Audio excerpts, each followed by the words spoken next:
Hey everyone, Mr. Sujano here. In this video, we're talking about the latest and greatest in gaming and tech news. Let's get started. Alright, we'll kick things off talking about Nintendo Switch emulation with Yuzu, and Yuzu just released their progress report for July. I'll drop a link to it in the description below, and I do recommend checking it out. Now, we've gone over some of these improvements in previous videos, but if you've got an NVIDIA GPU, Pikmin 4 should run a lot better. In the settings menu under graphics, there's a new option to select your ASTC decoding method. We've got CPU, GPU, and asynchronous CPU decoding.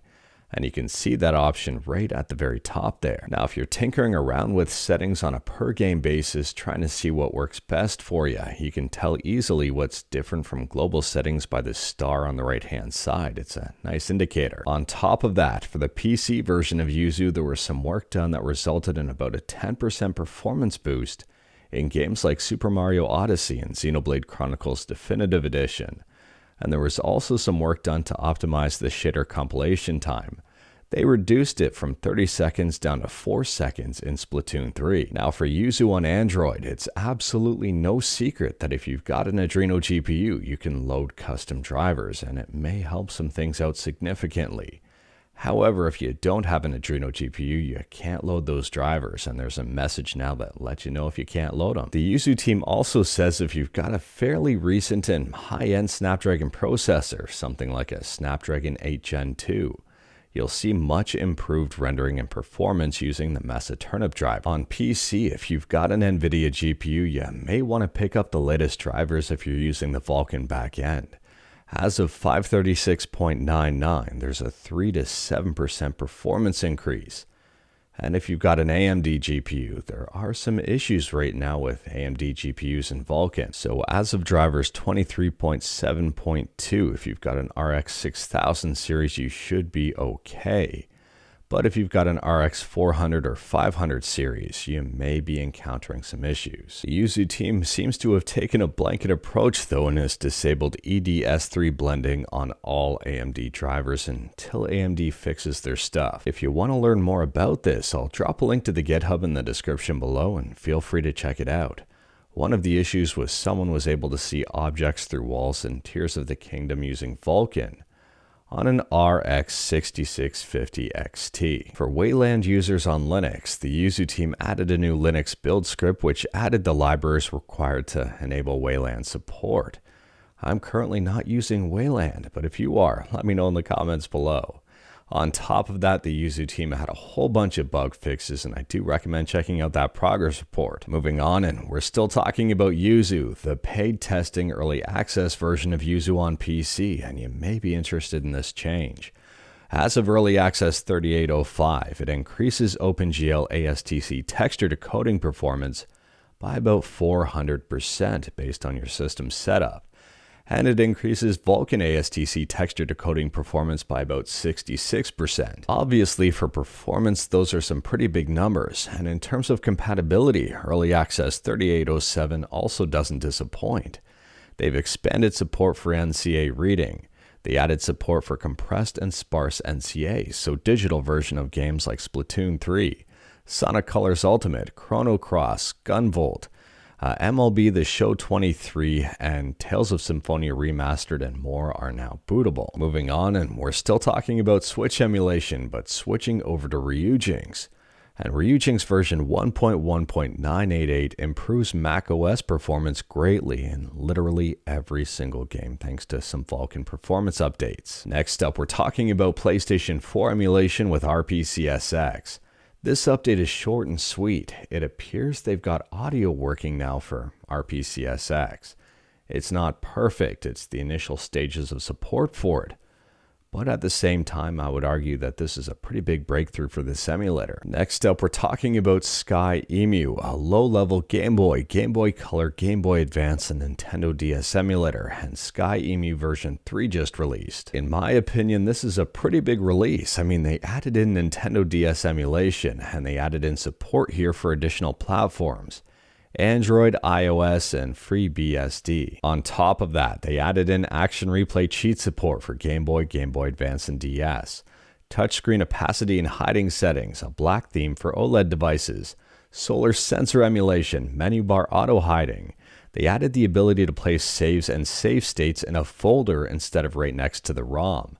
For Linux and Windows, there's now exclusive full screen support, and a whole bunch more. SkyEmu is 100% free, it's open source, and I'll drop a link to it in the description below. And if you wanted to play SkyEmu in your browser, you absolutely can. And I'll drop a link to that in the description below as well. Next up, if you're in the market for a brand new Android gaming handheld and you're trying to get the best value for your dollar, this might be what you're looking for.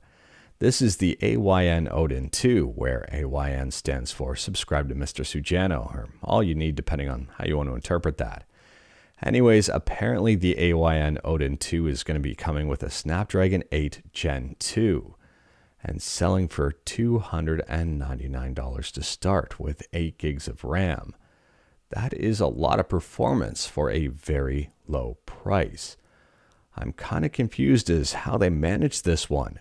It's not live just yet. There's an Indiegogo page, and I'll drop a link to it in the description below, and feel free to check it out. Let me know your thoughts about this one in the comments below. Next up, this video really surprised me, and I'll drop a link to it in the description below, and feel free to check it out. It's 44 minutes long from Gamers Nexus.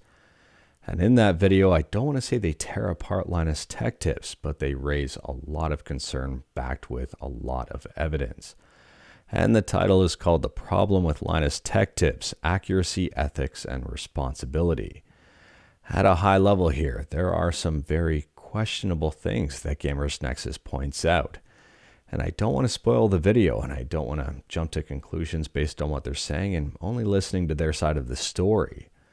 But at the same time here, they do point out some very concerning things. Anyways, there's a ton of stuff discussed in this video. For example, one of the reviewers on Linus Tech Tips channel who didn't realize there was tape on the bottom of a mouse they were reviewing and didn't like the way it was gliding, but they didn't take the tape off. Moving on, and there's a brand new fighting game for the Sega Mega Drive, and it's based on River City Girls. It's in beta right now, and you can actually pick up the ROM from that link. I'll drop a link to it in the description below. Download size itself is 5 megabytes, and I would argue this is a pretty good looking game for the Sega Genesis. Let me know your thoughts about this one in the comments below. Moving on, and we're talking about DuckTales from the NES to the SNES, and we talked about this port in a previous video, but we've got an update for it. So there's an update to DuckTales on the SNES that introduces an FMV as well as the 2013 remastered soundtrack. If you're interested in this one, if you wanted to see some gameplay of it, I'll drop a link to the YouTube video in the description below and feel free to check it out. And speaking about mods and also fan games, next up we're talking about F3 2023, and I'll drop a link to this YouTube video in the description below, and I do recommend checking it out. It absolutely does not disappoint. It's 44 minutes and 53 seconds of a lot of awesome. Next up, we're talking about Netflix, and Netflix appears to be rolling out some cloud-based games for TV users in Canada and the UK. I'll drop a link to the announcement in the description below in the event that you wanted to check it out. The two games being tested are Oxenfree and Molehue's Mining Adventure. I'm in Canada, and I didn't see this one on my TV, unfortunately, to test out. If you have, let me know. Now, to control the game, you'll be using your mobile device, and in terms of latency, I've got no idea here, but I'm very curious to see how this whole thing pans out. Next up, we're quickly talking about Windows emulation on Android with Cassia, and this is Cassia's new Discord image.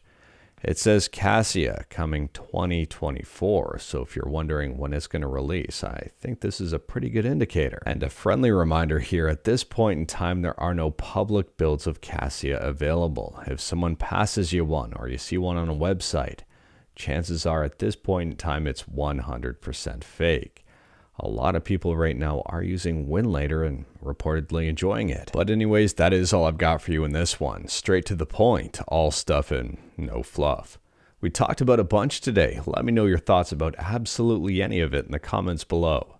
If you like this video, leave a like. If you didn't like this video, leave a like. Hit that subscribe button. Check out my other videos. Don't tempt fate. Save your state.